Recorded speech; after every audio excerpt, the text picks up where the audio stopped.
बीड जिल्ह्यामध्ये 12,000 विद्यार्थी त्यावेळेस परीक्षेला बसले होते. मी टॉप 5 मध्ये आलो. मला 200 पैकी 192 मार्क आणि आम्ही खूप गरीब घरचे म्हणून. आणि पोलीस होणं एवढं सोपं नसतं. पोलिसाला दोन्ही बाजू लागतात, डॉक्टर बी लागते, इंजिनियर बी लागते. पळता आलं पाहिजे ना, नुसतं तिथं काही जमत नाही. दोन्ही लागतं, डॉक्टर लागतं, पद्धत बी लागते. असं आम्ही यशस्वी झालो. माझ्याकडे कसं आहे, बरेच जण मला इथं पण आल्यावर मॉनिटर म्हणून चिडवत आहे. पण त्याचं ते प्रेम आहे माझ्यावरचं. माझ्याकडे सगळ्यांच्या जवळजवळ सगळ्यांचे गोड गोड किस्से आहेत. पण ते प्रत्येक आता या ठिकाणी सगळ्यांचे सांगणार नाही, कारण की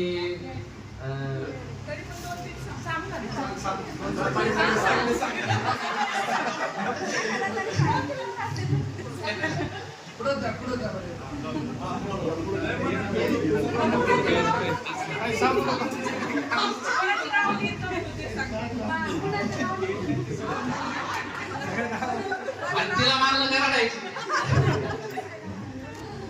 त्याच्यानंतर मग असे बरेच किस्से आहेत. त्याच्यानंतर प्रदीप मित्र माझा नेहमी माझ्या सोबत असायचा, पड्या करायचा. आणि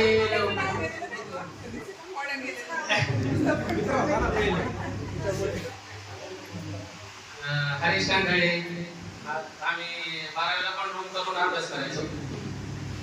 त्याच्यानंतर धनंजय इंगळे, ते आज उपस्थित नाहीत आपल्या.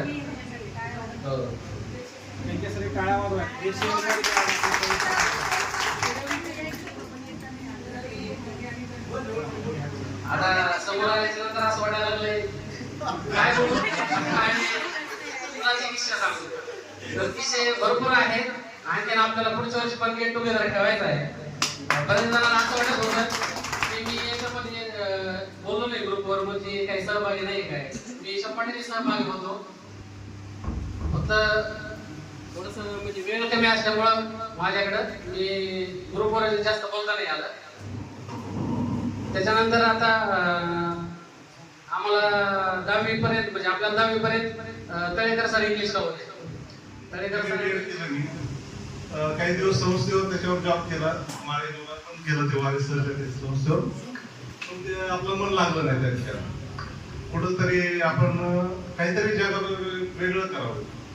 आणि स्पर्धा परीक्षेचा अभ्यास करताना पण नाही यश आलं, त्यात काय आपण हार मानलेली नाही. जालना जिल्ह्यातले काही गावं आहेत, काही गेवराई तालुक्यातले आहेत आणि आता पाथर्डी तालुक्यामध्ये सुद्धा मी दिलेलं.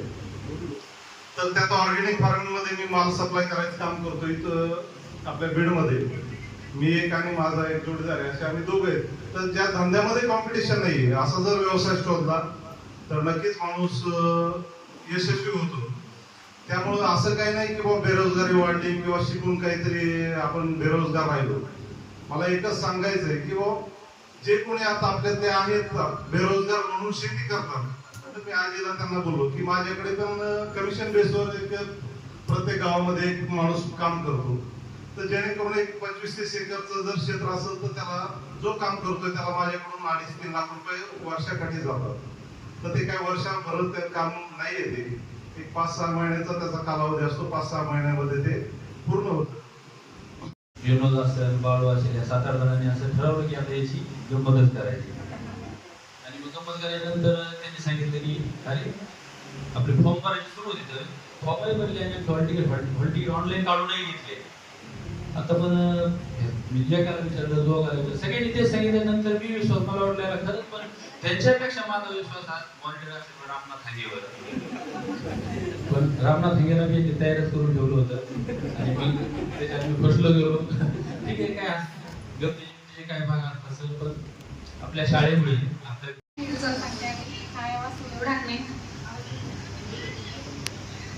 माझं नाव छाया वासुदेव ढाकणे, सासरचं नाव आहे छाया उद्योग भगवान गाव आहे तिथे मला दिलेलं आहे.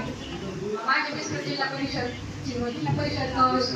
शिक्षक आहेत पुण्यामध्ये शिक्रापूर. आणि मी आता आम्ही सध्या शिक्रापूरमध्ये स्थायिक आहे.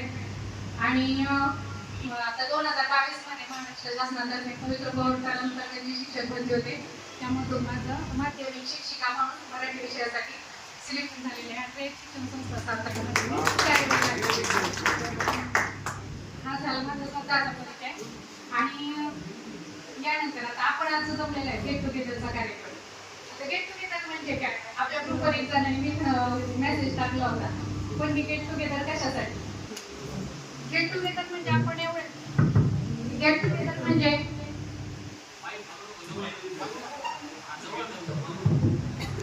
आपण एवढ्या दिवसांनी शांत बसायचं. यावेळेस आम्ही असंच ठरवलं की एक रील्स पाठवली. आता इंस्टाग्रामचा जमाना आहे, व्हॉट्सअप आहे, म्हणजे हे जे आहे सोशल मीडिया तेवढं आपल्यासाठी खात्री तेवढं फायदेशीर पण आहे. आणि सोशल मीडियामुळेच आज आपण सगळे एकत्र आलेलो आहे.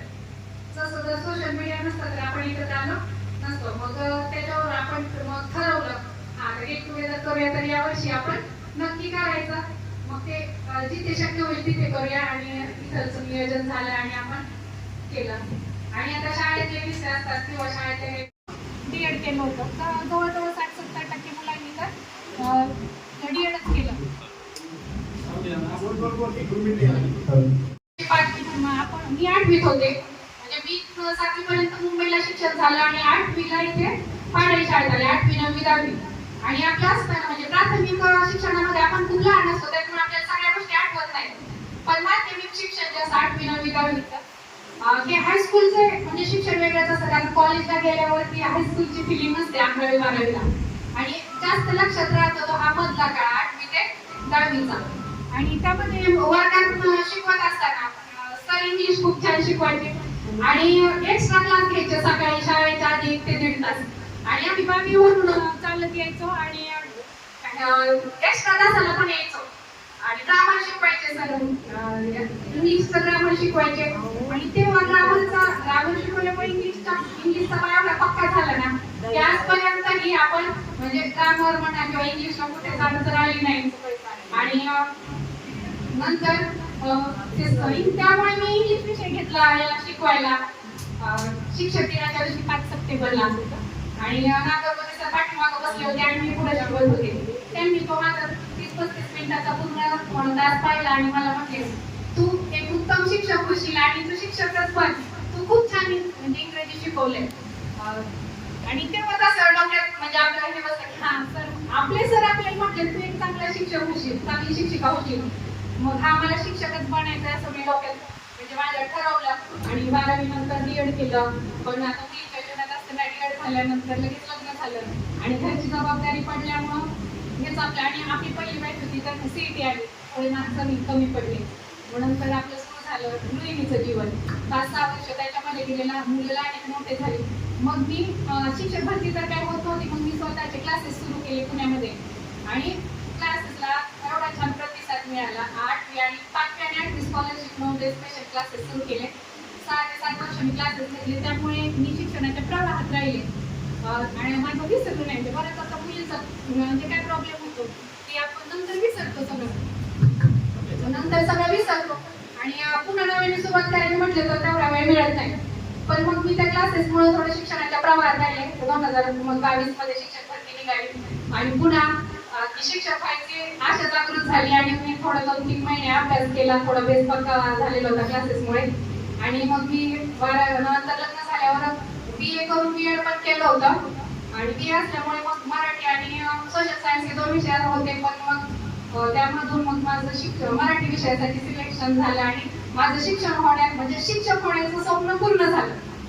आणि मला माझ्या मैत्रिणीने सांगायचं तर आपण जिद्द ठेवली आणि केलं तर शिक्षणासाठी वय नसतं आणि कोणती गोष्ट म्हणजे स्वप्न पूर्ण जिद्द जर कायम मनात ठेवली तर आपलं स्वप्न पूर्ण होतच.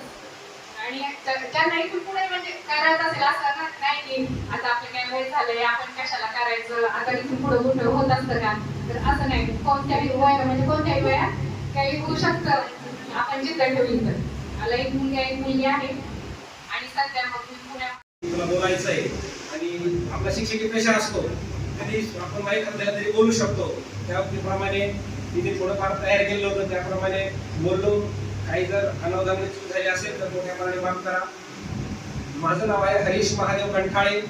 मी इयत्ता बालवाडीपासून म्हटलं तरी मी 12वी पर्यंत आपल्या गावात शिकलेलो आहे आणि हे आम्ही सर्व क्लासमेट सोबत खेळलो बागडलो. आणि माझा जीवन प्रवास म्हणजे बघा, आपल्या शिक्षण क्षेत्रामध्ये जेव्हा आपण शिकवतो शिक्षक म्हणून तर 3 प्रकारचे विद्यार्थी असतात. एक टॉपर असतात, दुसरे मिडल क्लास असतात आणि तिसरे बॅक बेंचर असतात थोडेसे. याच्यामध्ये माणसाने ना एक तर टॉपर राहायला पाहिजे तर बॅक बेंचर राहायला पाहिजे. तर ह्या दोघांच्या मध्ये मी होतो मिडलला कधीच नसायला पाहिजे. मिडलला म्हणजे कसं राहतं, मिडलचा विद्यार्थी त्याला येत असलं तरी तो दाखवत नाही, म्हणजे भीती वाटते नाही आपल्याला चुकतं का काय. एक तर मागचा कसा असतो त्याला काही हेरदेन नसतं, मग मार खायचं खायचा मग तो सक्सेस होतो, तो कुठेतरी व्यवसाय करतो किंवा काहीतरी करतो तो, कारण त्याला माहित असतं आपण इकडे चालू शकत नाही ना, आपण तिकडे काहीतरी टॉप करायचं. आणि टॉपर जे असतात ते तर सक्सेस होतात, पण मिडल क्लास विद्यार्थी शक्यतो बऱ्याच अडचणी येतात. त्याच्यामधलं एक मी होतो.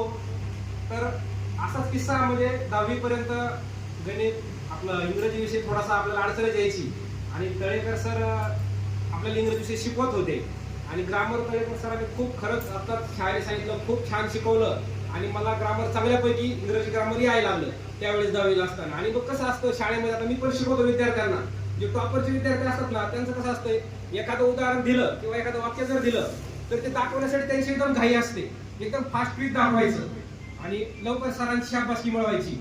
तसं आपल्या शाळेतला एक किस्सा आहे मला चांगला आठवतो. एक ग्रामरचं ऍक्टिव्ह व्हायचं का पॅसिव्ह व्हायचं वाक्य होतं, आय थिंक सरांनी आपल्याला वाक्य दिले होते आणि सर्व मुली ज्या टॉपरच्या असतील मुलं असतील ते घाईघाईमध्ये ते वाक्य दाखवत होते. पण त्या वाक्यामध्ये एकदम म्हणजे असं एक पॉईंट होतं, ते वाक्य एकदम सोपं वाटायचं सर्वांना पण ते किचकट होतं आणि ते सर्वांचं चुकलं. आणि त्या ठिकाणी ते वाक्य वर्गात फक्त माझ्या एकट्याचं बरोबर आलं होतं आणि ते सरांना दाखवलं, तेव्हा सरांना पण विश्वास बसायचा नाही. सर्व टॉपर बोलायचं चुकले, त्याचं कसं काय बरोबर आलं, तू कोणाचं पाहून केलंस का. पण सरांना नंतर विश्वास पडला की वर्गात सर्वांची चुकलेलं आहे, त्याच बरोबर आले, म्हणजे पाहायचा विषयच येत नव्हता. आणि मग सरांनी त्यावेळेस वाक्य बोलले, तळेकर सर एक वाक्य बोलले होते की कोळशाच्या खाणीमध्ये पण हिरे सापडतात. हे वाक्य मी माझ्या हृदयावर करून घेतलं आणि त्या दिवसापासून मी ठरवलं की आपण सुद्धा काहीतरी करू शकतो, म्हणजे आपण जरी मिळत कसं असलो तरी आपण घाबरायला नाही पाहिजे. आणि त्यानंतर थोडं जोमाने अभ्यासाला लागलो. 10वी झाली, 11वीला सायन्स घेतलं सर, परंतु सर्वांचीच आपली परिस्थिती काय सांगेल, आपण सर्वच सामान्य शेतकऱ्यांचे पुत्र आहोत. तीच परिस्थिती मला पण आढळली. 11वीला आपल्या पाडळी हायस्कूलमध्ये सायन्स फॅकल्टी होती, परंतु शिक्षक नव्हते शिकवायला. आणि तत्कालीन जे प्राचार्य होते सांगायचे वडिलांना की 2 महिन्यांनी दिवाळीपर्यंत आपल्याला टीचर उपलब्ध होणार आहे, तुम्ही राहू द्या. मी सायन्स घेतलं पण माझी काही परिस्थिती नव्हती क्लास लावायची किंवा बीडला शिरूरला जाण्याची. मग 11वीला माझे सगळे मित्र कॉमर्स आणि आर्ट घेतलेले रेग्युलर कॉलेज करायचे आणि मी 11वीला पूर्ण वर्षभर शिकती केली सर, कारण मला ऑप्शनच नव्हतं. सायन्स घेतलं होतं, शिक्षक होते शिकवा, मग मी कॉलेजला जायचो नाही. 1 वर्ष पुन्हा शेती केली आणि मग 12वीला ठरवलं आता शिक्षक काही येत नाही, परत 12वीला मी कॉमर्स घेतलं. मग हे सर्व माझ्या पुढे होते, कारण 1 वर्षाचा चांगला अभ्यास झाला होता. कॉमर्समध्ये, परंतु ठीक आहे म्हटलं काय हरकत नाही. त्यांनी 4 घंटे दिले असते तर आपल्याला 8 घंटे द्यावं लागतील. आणि रामनाथ थांगे असतील, धनंजय आम्ही रूममध्ये अभ्यास करायचो आणि हे मला थोडी मदत करायची, यांनी मला मार्गदर्शन केलं. आणि आपलं गर्गिणी सर आपल्याला हे शिकवत होते विज्ञान वगैरे, त्यांची चांगली मदत झाली होती. आणि सर त्यावेळेस सर्वजण आपण कशामध्ये थोडंफार बिझनेस चालत होतं, त्यातच मी एक आहे, खूप काही मोठं केलं असं काही नाही. परंतु 1 वर्ष सर एवढा अभ्यास केला, काही बाकीची मदत असेल आणि थोडासा अभ्यास असेल. कॉमर्स शाखेमधून एमटीडी विभागातून फर्स्ट होतो मी. आणि त्याचा फायदा मला असा झाला, जेव्हा डीएडचा राऊंड सुरू होता तेव्हा विभागीय राऊंडला जेव्हा मुलं सर्व लाईनला थांबलेले होते, मी उशिरा गेलो आणि सगळ्यात पुढे जाऊन थांबलो. तेव्हा मागची मुलं बोलले तू पुढे कसं काय थांबला? म्हणलं BM नंबर आहे, पुढेच थांबावं लागेल मला. आणि बीडीचा स्वामी विवेकानंद कॉलेज, तिथे एकच जागा होती, ते कॉलेज मला मिळालं. आणि मग गावाच्या जवळ कॉलेज मिळाल्यामुळं मला कमी खर्चात माझं डीएड झालं. गव्हर्नमेंट कॅन्डिडेट कॉलेज असल्यामुळे काही जास्त 2-2.5 हजार आणि जो काय आहे यावर घेणं झालं बसली थोडंफार. अशा पद्धतीने माझा डीएड पर्यंतचा प्रवास झाला. त्याच्यानंतर आम्ही सीईटीचा अभ्यास करायसाठी क्लासेस वगैरे इथं चालू होते. दीपक आणि मी एकत्र राहत होतो आपले ढाकणे सरांच्या घरी. दीपकचे नाते ते काय आमच्याकडून भाडे घेत नव्हते, आम्ही त्याच्या रूममध्ये राहायचो. घरी बस डबा यायचा, तो खाऊन आम्ही कसं तरी आपलं अभ्यास करायचो. मग जेव्हा टेस्ट सिरीज व्हायची, माझे बरेचसे डीएडचे मित्र, मला मित्र खूप चांगले भेटले सर. डीएडचे मित्र माझे सर्व लातूरला गेले. लातूरला थोडं जास्त फॅट होते, कॉम्पिटिशन जास्त होतं. लातूरला गेले, मला सर्व आग्रह करायचे की तू लातूरला ये अभ्यासासाठी. परंतु मी नाही म्हणलं, आपण बीड सोडायचं नाही. 3-4 महिने झाले. इथे जेव्हा परीक्षा द्यायचो तेव्हा 150 पैकी 70 मार्क पडायचे, 60-70. म्हटलं आपलं काही खरं नाही, काहीतरी करावं लागेल. दीपकला म्हणलं, दीपक चला आपण लातूरला जाऊ. पण दीपक नाही म्हणला, दीपकला बीड सोडायची इच्छा नव्हती. पण मी दगड ठेवला छातीवर आणि लातूरला गेलो. घरच्यांनी मला क्लाससाठी पैसे नाही दिले. वडिलांनी सांगितलं करायचे तर कर, माझ्याकडे पैसे नाही. त्यावेळी 10,000 फीस होती क्लासची लातूरला. परंतु मित्र चांगले होते. मित्र म्हणजे तू फक्त ये, काहीच करू नको. मग मी त्यांच्या रूम मध्ये जाऊन राहिलो आणि क्लास नाही लावले. मी त्यांच्या नोट्स वापरल्या. एक क्लास आले किंवा नोट्स द्यायचे, त्या नोट्स मी वापरायचो. त्याच्यानंतर प्रत्येक रविवारी टेस्ट सिरीज असायची, टेस्ट व्हायची. ते टेस्टला त्याला जो पेपर दिलेला आहे ते पेपर मी झेरॉक्स करून घ्यायचो आणि ती झेरॉक्स पेपर मी सोडवायचो घरी. सर तिथं मी माझे एवढा वेळ 3 महिने फक्त अभ्यास केला. कारण की मागची परिस्थिती जर म्हणून पाहिल्याकडे हालाकीची होती की जर ते 3 महिने दिले नसते तर मला शेतीच करावं लागली असती. मग पुढे पाहिलं विचारायचा की बागा म्हणून पाहिलं तर आपल्याला शेतीच करावं लागेल. हेच आपला टर्निंग पॉईंट आहे. हे जर आपल्याला मिळवायचं असेल तर अभ्यास करावा लागेल, दुसरा पर्यायच नाही. एकच शॉर्टकट आहे, तो म्हणजे फक्त अभ्यास.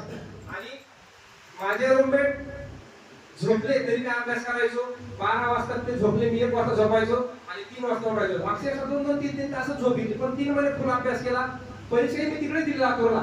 बऱ्याचशा मुलांचा समज झाला की लातूरला काही सेटिंग लावली होती काही, पण असं काही नव्हतं. मी अभ्यासच केलेला आहे, आज काही सांगायला हरकत नाही. फक्त एवढंच होतं की तिथं अभ्यास केला म्हणून तिथंच आम्ही फॉर्म भरला, तिथंच एक्झाम दिली. आणि ज्यावेळेस पेपर सोडून आलो त्यावेळेस वडिलांना फोन करून सांगितला तुमचा मुलगा 100% लागणार आहे. एवढा कॉन्फिडन्स मला होता. आणि ज्यावेळेस आपल्या गावामधून त्यावेळेस मला वाटतं 103 का 4 मुलांनी सीईटीची एक्झाम दिली होती. त्याच्यामधून मी पहिला जिल्हा परिषद शिक्षक झालेलो होतो. त्यावेळेस खूप म्हणजे आई वडिलांचं काहीतरी पुण्य कामात आले आणि त्यांचं काहीतरी केल्याचं समाधान मिळालं. आणि आज एक चांगला शिक्षक म्हणून मी धुळे जिल्हा परिषदमध्ये शिरपूर तालुक्यामध्ये एक चांगला तिथल्या तालुक्यामधल्या पूर्ण अधिकाऱ्याचे आणि सर्व म्हणजे अधिकारी असतील, तिथल्या भागातील शिक्षक असतील. बीडचं नाव बऱ्याचशामध्ये खराब असतं, परंतु सगळे लोक आवर्जून हा बीडचा माणूस एक चांगला आहे आणि चांगलं काम करू शकतो असं मला तिथं आवर्जून ते रिस्पेक्ट देतात. आणि कुठलंही काम असेल ते काम मी स्वीकारतो सर. कुठल्याही कामाला मी नाकारत नाही. कुणी दिलं आव्हान स्वीकारायला शिकायचं. चुकत तोडत मोडत आपण करतो पण शिकायला भेटतं. आणि आज ते काम मी माझं प्रामाणिकपणे करतो. शाळेचा मुख्याध्यापक 4 माझ्याकडे आहे. आदिवासी भाग आहे सर, तिथल्या मुलांना मराठी बोलता येत नाही. खूप मोठं आव्हान होतं सुरुवातीला गेलो तेव्हा. अक्षरशः माझ्या जागेवर एक शिक्षक आले होते लातूरचे माझ्या पहिले, ते सोडून पळून गेले होते. अशी परिस्थिती जायला रस्ता नाही, चिखलात पॅटवर करून जावं लागेल अशी शाळा मला मिळाली होती. मी 2 दिवस रडतच होतो गेल्यावर की आपण शाहू भागात आलो, आपल्याला दुसऱ्या भाषेचा काहीच नॉलेज नाही. आपण फक्त मराठी, हिंदी, इंग्रजी ह्याच भाषा आपण पाहिलेल्या. तिथं डायरेक्ट पावरी भाषा, आयरणी भाषा आणि ते लोक तसे आहेत, त्यांना कपडे व्यवस्थित नाही. एवढा भयानक भाग होता की मला तिथं थांबू पण असं व्हायचं. पण घरी येऊन रडत बसायचो. घरी आलं पण विचार करायचो घरी सोडून गेलो तर आपल्याला शेतातच काम करावं लागेल. परत हा विचारायचा. मग तिथल्या काही सहकार्याने पण थोडं मला धीर दिला. काही हरकत नाही म्हणे, तू आलाय म्हणे, हजर हो म्हणे, 8 दिवस तुला आम्ही सोडतो म्हणे, तू जाऊन ये गावाकडे, काही काळजी करू नको, आम्ही सांभाळून घेऊ. आलो नंतर मग सामान वगैरे घेऊन गेलो. तेव्हा त्या भागामध्ये शिक्षणाबद्दल काहीच नव्हतं. शाळेमध्ये अक्षरशः 0 विद्यार्थी असायचे. 10 0 विद्यार्थी शाळेमध्ये. मग मी गावात फिरायचो तर ते लोक मला सर तुम्ही कशाला येत आहे. म्हटलं शाळेत म्हणलं शाळेत थोडं दररोजीच असतं म्हणे सर. म्हणजे अशी परिस्थिती होती. त्या लोकांचा गैरसमज मी बदलवला आणि त्यांना सांगितलं की शाळेत दररोज शिक्षकांनी यायचं असतं आणि तुम्ही मुलांनी शाळेत मुलांना पाठवायचं असतं आणि प्रत्येकाच्या घरोघरी फिरलो आणि त्यांना भाग पाडलं. आज ज्या शाळेची सुरुवात 10% संख्येची होती ती शाळा 100च्या वरती पोहोचवली आणि आजही त्या शाळेचे मुख्याध्यापक मीच आहे हे मी तुम्हाला अभिमानाने सांगतो. आणि या ठिकाणी मला ऐकून घेतलं त्याबद्दल मान्यवरांचे व सर्वांचे आभार व्यक्त करतो आणि थांबतो. धन्यवाद. अभ्यास केला असं तर काय बोलायला महाराज माहित मला, जास्ती काय अभ्यास नाही केला मी बोलत. जी काय एवढं करता आलं तेवढं केलं आणि अगदी पहिलीपासूनचे सगळे मित्र येते. नंतर सर आल्यानंतर पहिलीपासून 4थी पर्यंत आपले गुलथे बाई आणि गुलथे मॅडम हे होते, गुलथे सर होते. आमचे गुलथे मॅडम त्या डोक्याला म्हणजे असले काम आमच्याकडे म्हणजे सांगायचं भाग म्हणजे दुसरा मार्ग आमच्याकडे होता सगळा. म्हणजे पहिल्यापासूनच थोडं उन्नती किंवा नवीन काही त्याची जिद्द असेल, जीवन असेल, भाऊ असेल, म्हणजे शिक्षण कमी, शिक्षणाच्या भागात कमी आणि बाकी लोक जास्ती. तर 5वी नंतर वाटलं आता काय अडचण नाही, आता आपण करू शकतो. सर आले म्हणजे आम्ही ज्या पद्धतीने आम्हाला वाटत होतं की 5वीला गेल्यानंतर थोडी दिवस मजा करायची, ठिकाणा करायचा, मस्ती करायचं. पण त्याच काळामध्ये आमच्या पालकांनी तळेकर सरांशी संपर्क साधला. तळेकर सरांनी पण आमच्यावर त्या ठिकाणी शिस्त लावण्याचा प्रयत्न केला, मला तरी झाला. ती शिस्त आज कळते. आज एक शिक्षक म्हणून मी त्या शाळेमध्ये काम करतोय. आश्रम शाळा आहे माझी. अगदी 1250 मुलं आहेत माझ्याकडे. त्या प्रत्येक पालक हा ऊस तोडणाऱ्यांचा त्या ठिकाणी मुलं काम करतात. तर ती सगळी शिस्त लावत असताना त्यावेळेस मला वाईट वाटायचं किंवा राग यायचा सरांचा, सगळ्यांचाच राग यायचा. कारण शिस्त म्हणलं की थोडंसं त्रास होतोय. पण आज कुठेतरी वाटतं की त्यांची शिस्त त्यावेळेस खरोखर पाळली असते तर आणखी काहीतरी झालं असतो. म्हणजे इथपर्यंत आहे ना मी, याच्यावर कदाचित मी आज समाधानी नाही. त्यावेळेस असं मला असं वाटतंय. 7वी 8वी सगळे सोबत असताना बरेचसे आहेत किस्से, ते सांगणार नाही आता कारण ते किस्से डेंजरच सगळे. भरपूर वेळ झालेला आहे. सरांचं सुद्धा मनोगत आपल्याला ऐकायचंय, मार्गदर्शन ऐकायचंय. एवढंच सांगतो, जगजाप सर असतील, जगजाप सरांनी ज्या पद्धतीने घालून त्यातली रुग्ण घालून त्यांनी हे केलं त्या ठिकाणी, ते सुद्धा कोण आठवतंय. तळेकर सरांची गावातच ते सांगितलं नंतर मला वाटतं की आपल्या शिरूर तालुक्यामध्ये त्यांच्या नावाचं आजही तळेकर सर नाव म्हणलं की त्या ठिकाणी आधार त्यांचं नाव घेतलं जातं. तसंच भोसले सर सुद्धा मेरे देश की धरती हे गाणं अगदी ते गाणं म्हणजे सगळ्यांचं आवडतं. आणि मी काल सरांना ज्यावेळेस मी शोधत गेलो त्यावेळेस मी सरांना एकच सांगितलं, मेरे देश की धरती. म्हणजे तो विद्यार्थी मी ते मला ओळखत नव्हते. कदाचित आपल्या सगळ्यांची वय झाल्यामुळे मला बऱ्याच जणांनी डाय करून आलेले. निश्चित पुढचं जे आहे ते बिना डायचं या म्हणजे आपल्या काय म्हणजे आहे आता वयोमानानुसार 37 वर्ष आपण सगळ्यांनीच हे केलेलं आहे. या सगळ्यामध्ये सरांचं मार्गदर्शन लागलं. जगजाप सर असतील, तळेकर सर असतील, भोसले सर असतील, रत्नभाती सर असतील, सगळ्यांचंच त्या अन्नाच्या संस्थेमधल्या सगळ्याच कर्मचाऱ्यांनी आपल्याला वेळोवेळी मार्गदर्शन केलं. आणि ते 1ली ते 12वी पर्यंत पाडळी या ठिकाणी शिक्षण झालं. आणि शिक्षक होण्यामागचं एक छोटंसं एक सांगतो. 10वी 11वीला असताना आपल्या गावामध्ये म्हणजे आमच्या गावामध्ये DL केलं की नोकरी लागते, हा आमचा एक पहिल्यापासूनचा खेळ होता. त्याच्यामुळं बहुतांशी आम्ही सगळेच जे आता सांगितलंय मागे जायचंय पुढे जायचंय ना, हे सगळ्यांनीच केलेलं आहे. माझ्या सहित केलं. म्हणजे असं काही नाही की मी लईच काहीतरी अभ्यास केलाय, 12 वाजल्याच्या पुढे मी कधी अभ्यास केला नाही, सकाळी 4ला कधी उठलो नाही. पण तरी सुद्धा सर शिक्षक म्हणून करत असताना मी LLB केली इथं आपल्याच कॉलेजला लॉ केला. त्याच्यामध्ये चालता जेवढं करता आलं तेवढं करायचा प्रयत्न केला. त्याच्यामध्ये काही दिवस मी प्रॅक्टिस केली. पण त्याच्यामध्ये वाटलं की आता इकडे आपण शिरलो तर हे सोडून आपण गावात राजकारण करायला जाऊ. म्हणजे आमची जी सहकार्य आहे त्यांना पण म्हणून मी थोडस पाठीमागे राहून आपण शिक्षकी पेशा करतो. आज जवळपास 13 वर्ष झालं मी शिक्षक म्हणून या आपल्या आश्रम शाळा म्हणून एक एवढा येते त्या शाळेमध्ये कार्यरत आहे. काम चालू आहे, काम करतोय. पण हे करत असताना कुठेतरी मनामध्ये एक वाटतं की आपण सुद्धा त्या काळामध्ये आपण काहीतरी आणखी चित्र ठेवायला पाहिजे होती. मार्गदर्शन भरपूर होतं, असं काय नाही. आर्थिक परिस्थिती, मार्गदर्शन हे सगळं होतं. पण ती मुलामध्ये ज्या काही गोष्टी असतात ना त्याच नव्हत्या. मला थोडे काही अडचण नाही. म्हणजे माझ्या स्वतःचे चुलते आपल्या शिरूर तालुक्यामधून पहिले ME मास्टर ऑफ इंग्लिश म्हणजे त्यांचं सुद्धा मार्गदर्शन आम्हाला नेहमी बाकी बऱ्याच जणांना आहे याच्यामधल्या. म्हणजे एवढं सगळं मार्गदर्शन असताना सुद्धा आम्ही शिक्षक इथपर्यंतच आहोत याचं बी कुठे दुःख वाटतंय. काहीतरी चांगल्या मोठ्या पदावर आपण असलं पाहिजे होतो. चला, सगळ्यांना पुन्हा एकदा शुभेच्छा देतो. कार्यक्रम करत असताना सगळ्यांचं सहकार्य लागलं. माझं एकट्याचा काही याच्यामध्ये म्हणजे थोडंफार पुढं व्हावं लागतंय कोणतरी म्हणून चालू आहे, पण सगळ्यांचं सहकार्य लाभलंय. सगळ्यांनी याच्यामध्ये स्वतःहून सहभाग घेण्यासाठी प्रयत्न केलाय. सगळ्यात अगोदर जर विचार केला तर सुनील कंठरे हा न बोलणारा व्यक्ती त्या ग्रुपवरती, म्हणजे सुरुवात ज्या दिवशी केली की आपल्याला जरी तयार करायचंय त्या व्यक्तीने पहिल्या दिवशी म्हणजे रिप्लाय किंवा रिस्पॉन्स प्रतिसाद देण्याचं काम त्या व्यक्तीने केलंय आणि आज तो डायरेक्ट इथं आलाय. चर्चा नाही, पुढे काही नाही, काही नाही. पण बाकीचे असे अनेक मित्र आहेत की त्यांनी चर्चा भरपूर केल्या पण ते आले नाही. म्हणजे हे पण आहे. आणि दुसरा एक विषय काढला होता, गावाकडे आपल्याला गेट टुगेदर ठेवायचं. तर आम्ही सर आपले मुख्याध्यापक साहेब त्यांना आम्ही बोललो तर त्यांचं काहीतरी मला वाटतं आपल्या शाळेमधले सीसीटीव्ही कॅमेरे कुठे ठेवले होते. पण त्यांचं मत आलं की तुम्ही 3 तारखेच्या म्हणजे 3 मेच्या अगोदर घ्या किंवा जून मध्ये घ्या. आमचं त्यांच्याशी बोलत होतं पण ते काही पॉसिबल होत नव्हतं आपल्या सगळं नियोजनामध्ये. त्याच्यामुळे असं काही हे करू नका, आपण पुढच्या वर्षी गावातच घेऊया आणि याच्यापेक्षाही मोठा आपण गावात कसं होईल यासाठी आपण प्रयत्न करूया. आज आपण जवळपास माझ्याकडे 40 ते 45 जण आपण इथं उपलब्ध आहोत.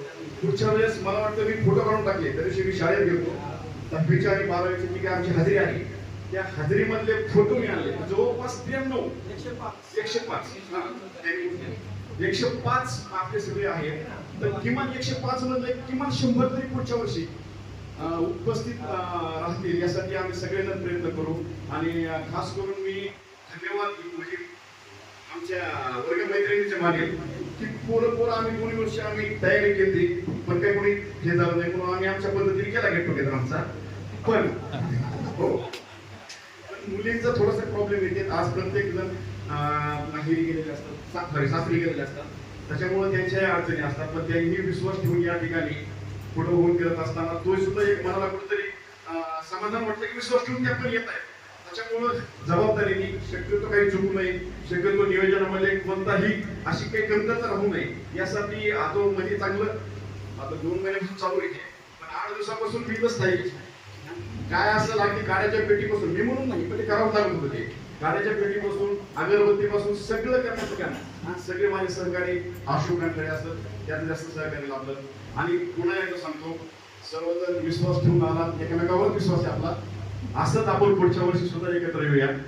आणि मला या ठिकाणी बोलण्याची संधी दिली त्याबद्दल मी गुरुजनांचे आणि आयोजकांचे मी या ठिकाणी आभार मानतो आणि माझं मनोगत व्यक्त करतो. जय हिंद. आम्ही पण सगळे तिकडं आहेत पण एक लकी चार्म म्हणून असतं प्रत्येकाच्या आयुष्यामध्ये. तसं पाडळी हे गाव आहे ना, लकी चार्म म्हणून आमच्या सगळ्यांच्या आयुष्यात आणि सगळ्यांच्या याच्यावर जोडलेलं आहे. भाऊ आणि बहीण सगळे इन गव्हर्नमेंट जॉब मध्ये आहेत.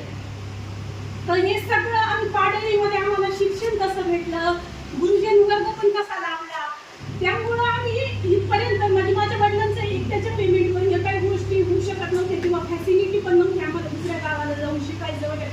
माझे बहीण भाऊ वगैरे खूप हुशार होते पण काही पैशाच्या अभावी किंवा परिस्थितीच्या अभावी आम्हाला कुठं जाता नाही आलं. पण त्यातून पण आम्ही जे आम्हाला शिक्षकांनी वगैरे किंवा ज्या मुली मार्गदर्शन भेटलं, गावातल्या लोकांनी सहकार्य केलं, त्यामुळं आज आम्हाला जे दिवस दिसत आहेत की आज आम्ही 5 भाऊ बहीण सगळे इन गव्हर्नमेंट जॉबमध्ये आहोत.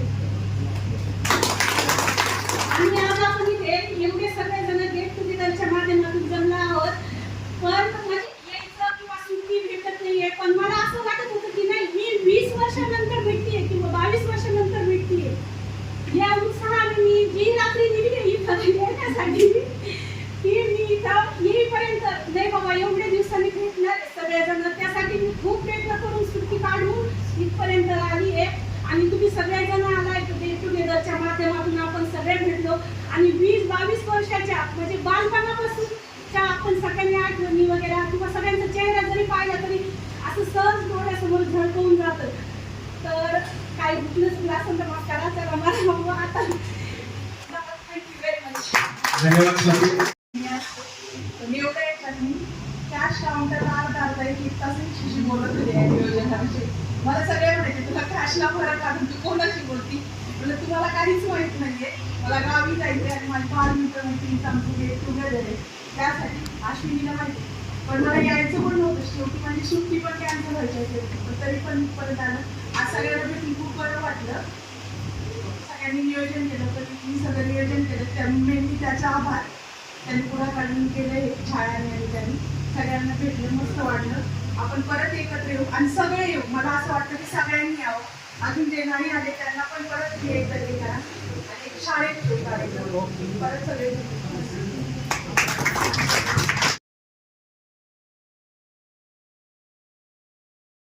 मंत्र जपून ठेवत असताना असं काहीतरी सांगितलं होतं आपल्याला.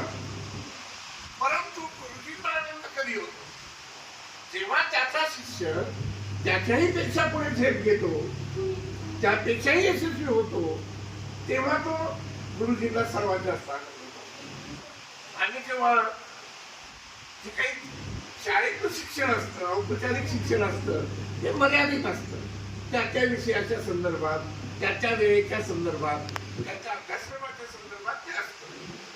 परंतु अनौपचारिक अनेक गोष्टी शिकायच्या असतात एकमेकांकडून, त्याच्या बोलण्यातून, त्याच्या वागण्यातून, त्याच्या भाषेतून, त्याच्या वर्तनातून अनेक गोष्टी शिकता येतात.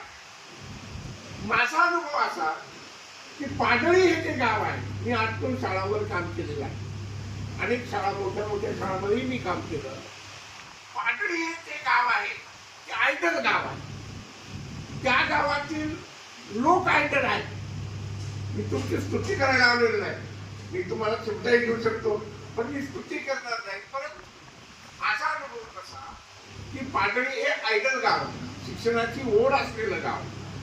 त्याच वेळेस मला खूप आनंद झाला होता. मी जेव्हा तिथे आलो आणि तिथल्या लोकांमध्ये रमलो, ती 5 वर्ष होतो, आणि त्या लोकांची जी ओढ आहे, शिक्षणाकडची ओढ, कल, मुलामुली, अगदी स्वच्छता होते. सगळी लेकरं, सगळी माणसं प्रेमाने बोलायची लोकांशी.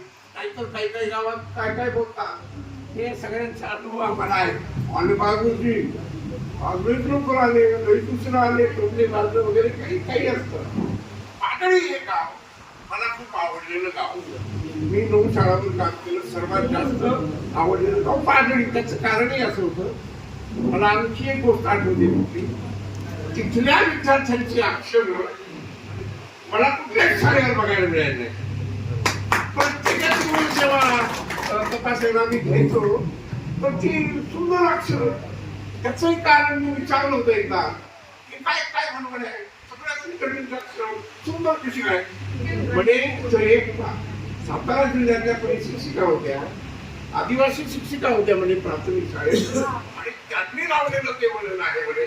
त्यामुळे विद्यार्थ्यांमध्ये चढावड आणि सगळ्यांचे अक्षर सुंदर. मी माझ्या मुलांनाही, माझ्या 2 मुलांचे अक्षर खूप खराब आहे. एका मुलाचं अक्षर खूप सुंदर आहे, माझ्या मुलीचंही अक्षर खराब आहे. मी तिला म्हणायचो, अरे पाडळीचे अक्षर आम्ही पाहिली, किती सुंदर अक्षर होते, तुम्हाला काय झालं नाही. अलीकडे आम्ही काही फार उद्देश करावा असा काही आग्रह नाही, परंतु मी तुम्हाला एक विनंती करणार. बऱ्याच जणांचं जी काही वाटचाल आहे जीवनाची, ती पाहून आनंद वाटला. उभे राहतात माणसं तेव्हा आनंद वाटतो. आणि काहींना असं वाटत असेल की मी थोडं मागे आहे, मागे वगैरे ऐकून नाही. उद्योगपती आहे तुमच्यासोबत. त्यांनी म्हणेल मी बरेच विद्यार्थ्यांना, तरुणांना रोजगार देऊ शकतो. अहो, शेतकरी व्हायला पाहिजे ना कुणीतरी. खाण्याच नाही विकल्यावर आम्ही काय कागद खायचे काय, काय खाणार आम्ही? साहेब काय खाईल, कागद खाईल काय? म्हणून सर्व गोष्टी महत्वाच्या असतात. आणि पाडळीच्या बाबतीत फार काही तिथं सांगितलं. तुम्हा मुलींना आम्हाला कधी कधी बरं कधी वाटतं सांगा, कुठेतरी भेट झाली एखाद्या विद्यार्थ्याची बस स्टँडवर वगैरे, आणि तो आला, नमस्कार बोला सर, नमस्कार, काय करतो सर, चांगले सर्व शिक्षक आहे, आनंद वाटतो. पण एखादा जर भेटला तर बस स्टँडवर, नमस्कार तुम्ही 50 रुपये द्या, 50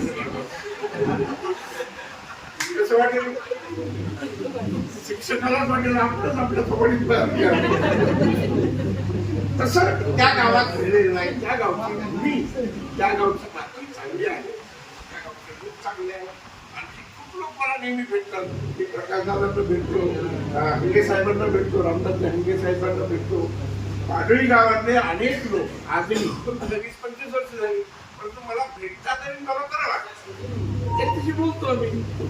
तर हे जरी असलं तरी तुम्ही जिथे असाल माझी एक विनंती आहे, कोणत्याही क्षेत्रात असू द्या, तुम्ही पोलीसही आहेत आपले, पोलीस शिक्षक आहेत, कुठेही असा, पण आपल्या कामाशी प्रामाणिकपणे, काम प्रामाणिकपणे, कारण केवळ ना ते चुकवते. हीच मग बघून का तुम्हाला फारसे खा, चांगलं वागा, प्रेमाने राहा. सांगायची कशी दिसते तो म्हणाला, पहिले मला सांग सार्वजनी, तू उठते कशी आणि कशी बसते.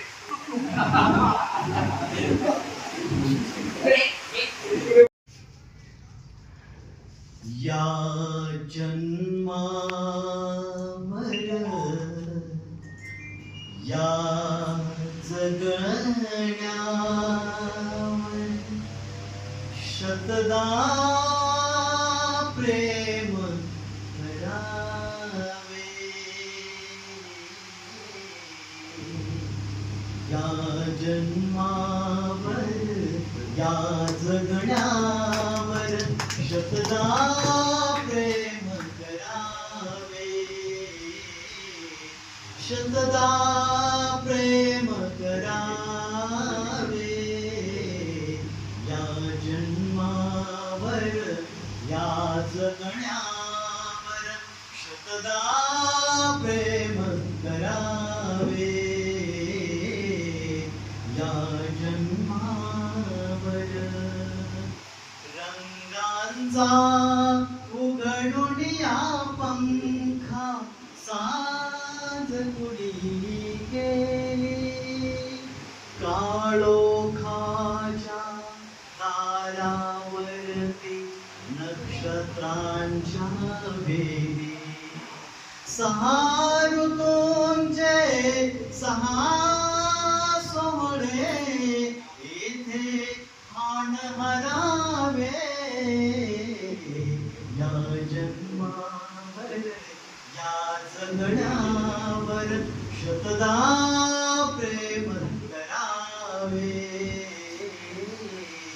या जन्मावर सर्वांना पुढील वाटचालीसाठी